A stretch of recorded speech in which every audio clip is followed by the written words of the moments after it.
42টা কেন্দ্রে প্রার্থী দিয়েছে। একাধিক চমক, যার মধ্যে বড় চমক অন্তত রাজনীতির ক্ষেত্রে ব্যারাকপুর কেন্দ্র।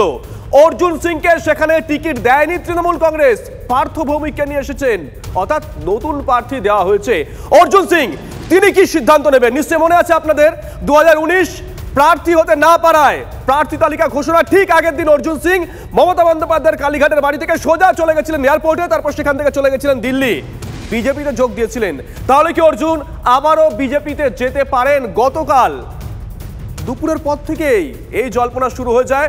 সন্ধ্যায় অর্জুন সিং সাংবাদিক বৈঠক করলেন, তার মনের কথা প্রকাশ করলেন। আজকে 24 ঘন্টা পেরিয়ে গেছে, এখনো প্রার্থী না হতে পারায় ক্ষোভ যাচ্ছে না অর্জুন সিং এর। টিকিট না পাওয়া দুর্ভাগ্যের মন্তব্য ব্যারাকপুরের সাংসদের। বিজেপিতে যাওয়া নিয়েও ধোঁয়াশা বজায় রেখেছেন অর্জুন সিং, তিনি এখনো সিদ্ধান্ত নেননি, জানিয়েছেন সাংবাদিক বৈঠকে। অনুগামীদের সঙ্গে কথা বলবেন, সব দিক ভেবে তবেই পরবর্তী পদক্ষেপ ঠিক করবেন তিনি। কি জানিয়েছেন শোনাই একবার। কি ভুল কি ভালো সেটা তো সময় বলবে। এখন এই মুহূর্তে ভুল ভালো শখ কিছু ছিলাম নিশ্চয়ই কালকে, এখন একটু শখ থেকে বেরিয়েছি। শখের জায়গা শখ যেটা হয়েছিলাম সেটা একটু কেটেছে। কেন কিভাবে কাটলো? কেন শখ কেন কাটলো এটা তো কোনো অসুখ নেই, একটু বসে সবার সঙ্গে আনন্দ ফুটি কথা বলে সবগুলো কেটেছে, এই জন্য কোনো অসুখ খেতে হয় না। आप क्या डिसाइड कर रहे हैं आगे क्या करना नहीं, अभी मैंने कोई डिसाइड नहीं किया है और अभी भी मैं डिसाइड करने की स्थिति में भी नहीं हूँ। लेकिन जब तक सभी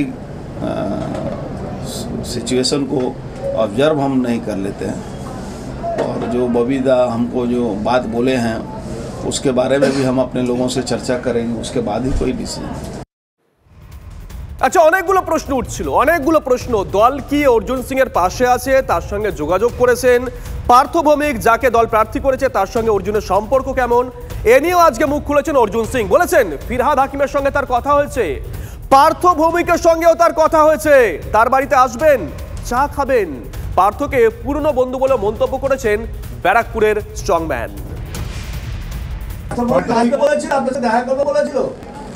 সঙ্গে আজকে টাইম করেছিল কিন্তু আজকে বিজি আছে, তো হয়তো কালকে আমার সঙ্গে কি বলেছে? আমার বাড়িতে এসে কথা বলবে, চা খাবে, গল্প করবো।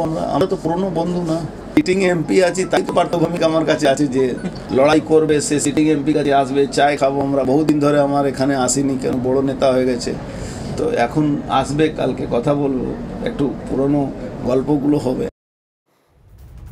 দেখুন, অর্জুন সিং যখন সাংবাদিক বৈঠক করছেন এখানে, আমরা তখন খবর পড়ছি, এখান থেকে শুনে যেটুকু মনে হলো, অর্জুন সিং বললেন যে তিনি যখন বিজেপিতে ছিলেন, যখন প্রধানমন্ত্রী সাংসদদের নিয়ে বৈঠক করতেন, তখন প্রধানমন্ত্রী বলেছিলেন বা বিজেপি নেতৃত্ব তাকে বলেছিল, সবাইকেই বলেছিল শিষ্টাচারটা মানতে, লোককে বাজে কথা বলতে না। অর্জুন বোধহয় অক্ষরে অক্ষরে সেই শিষ্টাচার পালন করে চলেছেন। একটা উদাহরণ দেই, প্রার্থী তালিকা প্রকাশের পর TV9 বাংলায় এক্সক্লুসিভ প্রতিক্রিয়া দিয়েছেন পার্থ ভৌমিক। তিনি বলেছেন অর্জুন তাকে শুভেচ্ছা জানিয়েছেন। দেখুন, অর্জুন সিং কতটা বড় কাটা ব্যারাকপুর লোকসভা কেন্দ্রের জন্য? বিরোধিতা তো একটা ছিল, এটা তো অস্বীকার করে লাভ নেই। যারা 21-এর লড়াই করেছিল তাদের সাথে ওর লড়াইটা একদম ব্যক্তিগত পর্যায়ে চলে গেছিল। এদের আমি এনেছিলাম এবং এরা এদের আনাটা যে যথার্থ ছিল সেটা পরবর্তীকালে প্রমাণ করেছে। এরা সামনে দাঁড়িয়ে লড়াই করে প্রমাণ করেছে যে ব্যারাকপুরটা মমতা ব্যানার্জি। এরা দুজন, বিশেষ করে তিনজন, সোমনাথ শ্যাম, সুবোধ অধিকারী আর মঞ্জু বসুটো তো আপনারা প্রত্যেকেই জানেন, ইভিন রাজ চক্রবর্তী অবধি, তারা কেউ মন থেকে মানতে পারেনি। স্বাভাবিকভাবে দল তখন দেখলো যে এতগুলো বিধায়ক বিরুদ্ধে, তাহলে এই লোকটা প্রথম দিন থেকে দল করেছে, দল কোনো দিন ছাড়েনি, দলের দুঃসময়ও ছিল, দলের কথা ছাড়ার চিন্তাও করে না, তাহলে এই লোকটাকে দাঁড় করিয়ে দিই। আমার নাম ক্যান্ডিডেট হওয়ার পরেও আমি ওকে ফোন করেছি, আমি ওর বাড়িতে যাব বলেছি, ওর সাথে আমার কথা হয়েছে।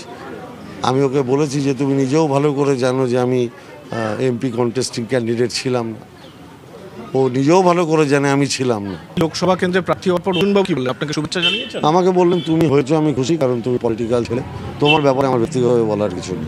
আলাম আমি তোমার বাড়ি যাবো, তা বললে এসো, আমি অলওয়েজ ওয়েলকাম। অর্জুন সিং বাম জমানা থেকে ভাটপাড়ায় নিজের গড় বানিয়ে রেখেছিলেন, সেই সময় বামেদের বিরুদ্ধে লড়াই করে বিধানসভা জিতেছিলেন সেই ভাটপাড়া। তারপর অর্জুন সিং তৃণমূলের জমানায় ভাটপাড়ায় ছিলেন বিধায়ক, কিন্তু তৃণমূল তাকে টিকিট দেননি। তারপরে তিনি দিল্লি চলে যান, বিজেপিতে যোগদান। যে কথা বলেছিলাম, সেই সময় রাজ্য বিজেপির সভাপতি ছিলেন দিলীপ ঘোষ। আজকে অর্জুন সিং কি করবেন সেটা পরবর্তী বিষয়, কিন্তু দিলীপ ঘোষ তিনি মুখ খুলেছেন। কি বলেছেন শোনাই একবার। অর্জুন সিং এর মতো এত পুরনো নেতা, এত অভিজ্ঞ রাজনীতিবিদ, এমএলএ এমপি থাকলেন, উনি টিএমসিকে চিনতে পারেননি এখনো?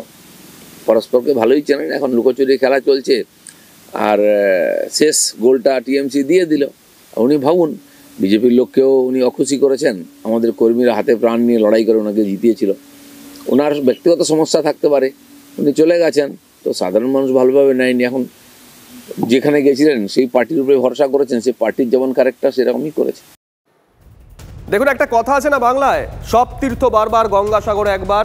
তেমনই যদি আমি লোকসভা নির্বাচন কেন্দ্রিক এইরকম কোনো কথাবার্তা শুনে থাকি, অনেকে বলেন যে সব কেন্দ্র বারবার, যাদবপুর একবার। 9 যিনি জিতেছিলেন তৃণমূল কংগ্রেস 14 তাকে প্রার্থী করেনি, 14 যিনি জিতেছিলেন তাকে 19-এ প্রার্থী করেনি, 19-এ যিনি জিতেছিলেন তাকে 24-এ প্রার্থী করেননি। 24-এ বা যাদবপুরের তৃণমূল কংগ্রেস প্রার্থী সায়নী ঘোষ। বারুইপুর পূর্ব বিধানসভা কেন্দ্র থেকে প্রচার শুরু করলেন সায়নী। জয়ের বিষয়ে কনফিডেন্ট সায়নী। আমরা অপেক্ষা করতে জানি না, আমাদেরকে মমতা বন্দ্যোপাধ্যায় ইনস্ট্রাকশন দিয়েছে, মাঠে নেমে যাব পরে মুহূর্তে। একদম কোনো থামি ভাবা ভাবি কিচ্ছু নেই। 365 দিন যারা উন্নয়নের জন্য কাজ করে তাদেরকে ভোটের আগে এসে গিমিক করতে হয় না। যাদবপুর নিজের মেয়েকে চায়, আমি যাদবপুরের মেয়ে, আমি অভিনেত্রীর থেকে বেশি সভানেত্রী। কেউ যেন বিন্দু মাত্র এটা নিয়ে চিন্তিত না থাকেন যে সায়নী ঘোষকে পাওয়া যাবে কিনা, কারণ একদম সায়নী ঘোষ ছিল, আছে, থাকবে। আমরা নিজেদেরই সব থেকে বড় প্রতিদ্বন্দ্বী। There is always competition with oneself, আর কারোর সাথে।